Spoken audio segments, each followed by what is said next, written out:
امتوں میں 1,24,000 کم و بیش انبیاء کی امتوں میں سب سے ٹاپ کلاس کا اگر کوئی امتی ہے تو ہم لوگ ہیں. اور اللہ تبارک و تعالیٰ نے فرمایا کنتم خیر امت اخرجت للناس، تم بہترین امت میں سے ہو. اتنی امتیں آئی، اللہ نے کسی امت کو بہتر نہیں فرمایا. بہترین امت کا لقب دیا تو امت محمدیہ کو دیا ہے، ہم کو خیر امت فرمایا اللہ تعالیٰ نے. اب ہمارا کام کیا ہے؟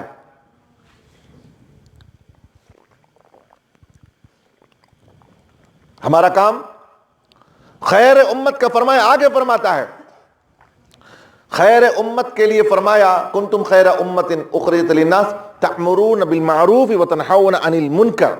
اللہ نے فرمایا تمہاری ذمہ یہ ہے کہ تم نیکیوں کا حکم دو، برائیوں سے منع کرو. کیا کرو؟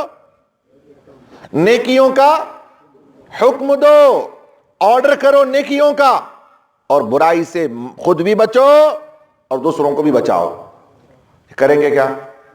نیکی کا حکم دیں گے، نیکیاں سیکھیں گے. کیا نیکیاں کسے بولتے ہیں سیکھیں گے؟ اچھا ایک بار بولو، ایک بار ہاتھ اٹھاؤ، معاف کرنا، ایک بار اور ہاتھ اٹھاؤ. کون کون دین سیکھیں گے؟ دین سیکھنے کے لیے کون کون وقت دیں گے؟ پورے دیں گے؟ ماشاءاللہ ماشاءاللہ. چھوڑو، یہاں گھر میں بیٹھ کر کے بریانیاں کھا لے کو، چونگے کھا لے کو نہیں ہو سکتا. ذرا 2-3 دن کے لیے باہر نکلنا، وقت کون کون دیں گے؟ 3 دن کے لیے کون دیں گے وقت؟ 3 دن کے لیے کون وقت دیں گے؟ 1 2 3. سچی بولنا، میں دیکھو میں مذاق نہیں کر رہا ہوں آپ سے، اللہ اور اس کے رسول کا واسطہ دے کے بولتا ہوں، سچے دل سے بولو. جسے آنا ہے وہ آئے، جس کو دینا ہے وقت وہ دے، جسے دین سیکھنا ہے وہ دے، جس نے اپنے آپ کو اللہ کے رسول صلی اللہ علیہ وسلم کے سنتوں پر قربان کرنے کے لیے، اپنے وقت کو قربان کرنے کے لیے جو عزم کرتا ہے وہ پکا عزم کرے، مذاق نہیں ہے. دین مصطفی صلی اللہ علیہ وسلم کو سیکھنا ہے، یہ قربانی ہے. اور یاد رکھ لو جو لوگ، اچھا لکھ کے رکھ لو، جن کی پریشانیاں ہیں، میں وعدہ کرتا ہوں، اللہ کی ذات پر بھروسہ ہے، اگر تمہاری پریشانیاں ہیں اور تم دین سیکھنے کے لیے وقت نکالو، تمہارے گھر آنے سے پہلے تمہاری پریشانیاں نہیں دور ہوتی تو مجھے پوچھو. آپ عاملہ کے پاس جانے کی ضرورت نہیں ہے آپ کو. تمہارے گھر کی پریشانی لے جانے کے بعد کسی عامل کے پاس جا کر کے نیمبو لینے کی ضرورت نہیں ہے تمہیں. انڈا لے کر آ کر کھانے کی تمہیں ضرورت نہیں عاملوں کے پاس سے.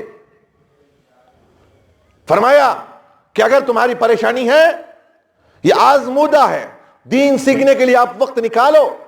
میں تمہیں سمجھتے رہیں گے حضرت کان سے کہ ادھر سے بلا لینا رضوان بھائی کر بول کو، ان کے درمیان میں سے کسی عالم کو بلا لگی بول کو نہیں. حضرت دیکھے تو 11ویں کے خلاف بول دلے، 12ویں کے خلاف بول دلے. ہمیں اب دیکھے تو 3 دن کا چلن، 3 دن کا وقت نکالو بول رہی ہیں. کیا کہ سمجھ میں اتنی آ رہا کر کو، ہمیں سب ایک لے جا کو ان کے پورے پر تھوپ ڈالے، یہ سب کاما ان کے کر بول کو. دین سیکھنے کے لیے نکلنا، دین سکھانے کے لیے نکلنا میرے اور آپ کے خواجہ غریب النواز علیہ الرحمہ کا عمل ہے. ملک سے ملک کو سفر کیا ہے.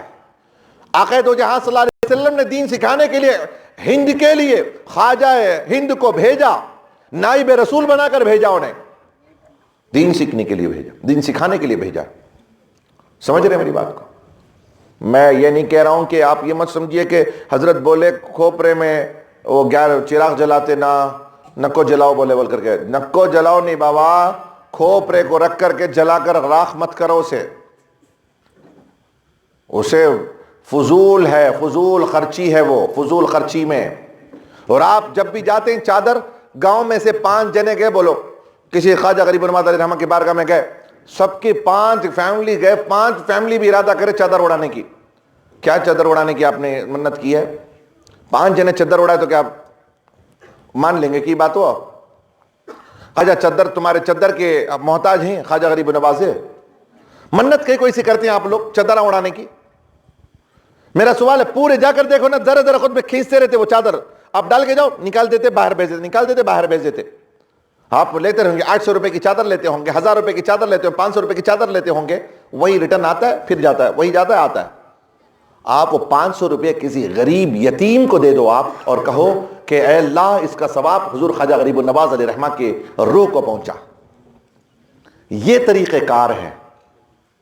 لے جا کو اگر بتیا اتنے کٹے پہلے جلے کو رہتے ہیں، اب ایک 4-5 کٹا انہیں کیا کرتا ہوں ماچ وہ مزاراں کے پاس رہتی تو کو ان کو تو اللہ کیا کرے گا قیامت میں معلوم نہیں. یہ مزاوران کو یہ باہر بھیجنا زبردستی سے وہ چپکے ایک لڑا بنا کو ایک چانتا رہے میں رکدل کو پھول لے یہ دینا چکتے ہیں یہ رکھنا چاہاں کو بول کو ہاتھ میں تھما کو بھیج دیتے ہیں. 100 روپے لے لے کو تھما ڈالتے ہیں اس میں ایک اگربتی کا ڈبہ وہ کیے وہ ایک وہ رکھ کو بھیج ڈالتے ہیں.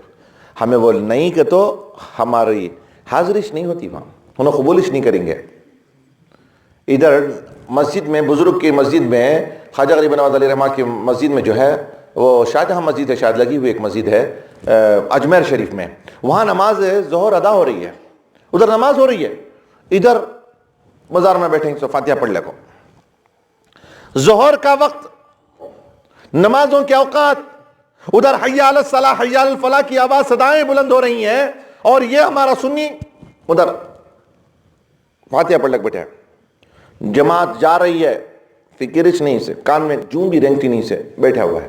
خواجہ غریب النواز ایسے آدمی کو دے دلیں گے کہ بات دور سے آیا بابا مروے کی رسایت سے دیکھو بھیجو دے دلیں گے؟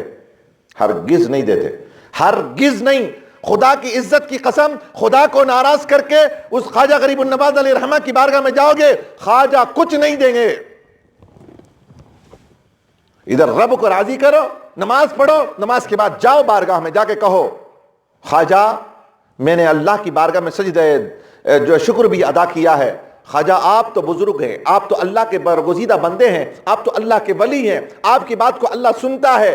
اے خواجہ ہماری تکلیفیں اتنی ہیں خواجہ آپ درخواست کر دیں خواجہ ہماری پریشانی کو دور کر دیں. ادھر اللہ کی طرف سے من جانب اللہ ان کو حکم ہوگا اور ان کی جانب سے وہ دعا کریں گے تو اللہ ہماری پریشانی کو دور کرے گا. وہ چھوڑ دل کو نمازاں ادھر چھوڑ دل کو نمازاں کا خیال نہیں. حاجی علی کی بارگاہ میں بھی دیکھا میں ادھر نماز میں لوگ کم.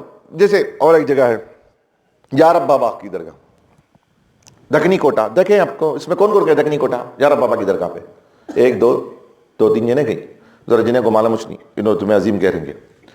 میں گیا تو اللہ اکبر لوگ پورے عرس میں ہیں بابا کے یارب بابا کے عرس میں پورے لوگ ہیں ہزاروں لوگ ہیں. مسجد میں عشاء کی نماز کٹے میں ایکچوئل میں جاتا ہی نہیں آراس میں عرسوں میں حاضری نہیں دیتا زیادہ. میں جب سے ادھر گیا دیکھا جب سے خیال کیا کہ یہ ہمارے سنیوں میں ہو کیا گیا ہے. عرس میں میلہ ٹائم پاس کھانے کی چیزاں ملتے ہیں خریدنے کی چیزیں ملتے ہیں میلے لگتے دکان لگتے شرکس لگتا ہے وہاں پر کچھ ایسے چیزیں لگتے بول کر کے لوگ جائے دور دور سے جاتے سفر کر کے عرسوں میں. لڑکے نوجوان پٹے کپڑے اچھے ٹی شرٹاں بھی پینٹاں پہن لے کو جاتے وہاں بھی پٹیاں بھی وہاں بھی آتے پہن لے کو چمک چھلو بن کو آتے وہاں جا کو پہن لے کو پورے اس کے کپڑے پہن لے کو وہ پٹے وہاں وہ پٹے وہاں. یہ کیا عرس ہے یہ عرس ہے یہ حضور اللہ کے ولیوں کی بارگاہ میں جاتے ایسے ہی باتیں بے پردگی کے ساتھ جاتے جوان لڑکیوں کو لے کے جاتے بغیر پردے کے لے کے جاتے بغیر پردوں کے لے کے جاتے بغیر برقعوں کے لے کے جاتے. آپ یاد رکھو لعنت ہے ایسی عورتوں پر لعنت ہے جو بے پردگی کے ساتھ حاضری دیتی ہیں. جانا ہے تو آپ پردے کے ساتھ عرسوں میں کیوں جاتے؟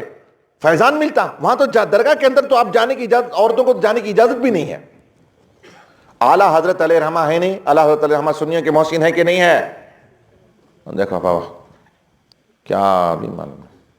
اعلیٰ حضرت علیہ رحمت و رضوان امام عشق و محبت ہیں.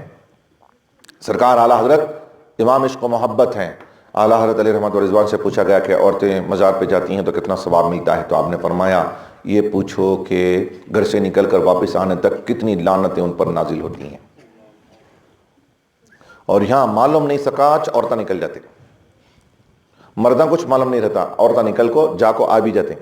کام کر گئے تھے کہ تو کیا آواز سے جاتے بولو تعویذاں لینے کے واسطے جاتے ہیں معلوم نہیں سکا. ہماری ساس کے واسطے جاتے ہیں ہمارے شوہر ایسا کر رہی ہیں اس کے واسطے جا کو ایک نیمبو ان کے واسطے ایک نیمبو ساس کے واسطے ایک نیمبو نڑن کے واسطے 3 نیمبو لے کر آ جاتے. انہیں بھی کیا بھی کرتا نہیں چپ کے 4 لکینا مار کو دیکھو ویسا عقیدے کے ساتھ جاؤ والے لے جا ساس کے سر کو کاٹ دے کے نڑن کے ساس کو ایک کاٹ تیرے شوہر کے سر کو کاٹ. کیا بھی ہونے والا نہیں ہے وہ سب. سمجھ رہے ہیں؟ یہ سب کام کرنے آتے چپکے سے چلے جاتے ہو نا، جیب سے ذرا نکال لے نکل جاتے ہیں۔ لعنت ہے عورتوں پر، لعنت ہے بغیر شوہر کی اجازت کے گھر سے باہر نکلنا۔ تو ہم لوگوں نے ایسا مذاق بنا لیا، دین کو مذاق بنا لیا ہم نے۔ میری باتوں کے اوپر بہت غصہ آتا رہا، نہیں کیا رہے کون سے حضرت کو لے کر آ گئے، ان کو نہ سننی کی نہ کیا سمجھ میں جاتا نہیں، گھر کو بول کو تمہیں نہیں سمجھے تو بھی کیا بھی نہیں، لیکن سمجھ جاؤ، آپ سمجھ جاؤ، آپ سمجھ جاؤ، صبر جاؤ، آپ مجھے کافی ہے، مجھے آپ جو فتویٰ دیتے دے دو مجھے۔ آج تک دیوبندیوں نے بھی مجھے نہیں سمجھا کہ آخر میں کیا ہوں، تمہیں نہیں سمجھے تو کیا ہوا۔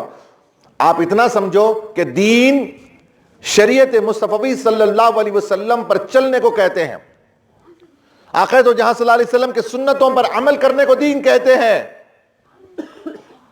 اتنا وقت سے بول رہا ہوں، مجھے اتنا غور سے نہیں دیکھتے رہیں گے، چاہ لانے کے بعد اتنا غور سے چاہ کی طرف ہے، چاہ وہ آدھی کو چاہ ملتی کہ نہیں کی مجھے، اگر بول کو اتنا یہ ہے، ہاں ہمیں اتنی دیر سے کھڑ کو سینہ خالی کر رہی۔ تو دین شریعت مصطفی صلی اللہ علیہ وسلم پر عمل کرنے کا نام ہے۔ اب کن کن ٹاپک پر آپ کو جو ہے توجہ دلاؤں، کس موضوع کی طرف آپ کو لے کے جاؤں میں؟ اللہ سے دعا کرو پروردگار عالم احمد مصطفیٰ کے صدقے میں اللہ تعالی ہمیں دین کی سمجھ عطا فرمائے۔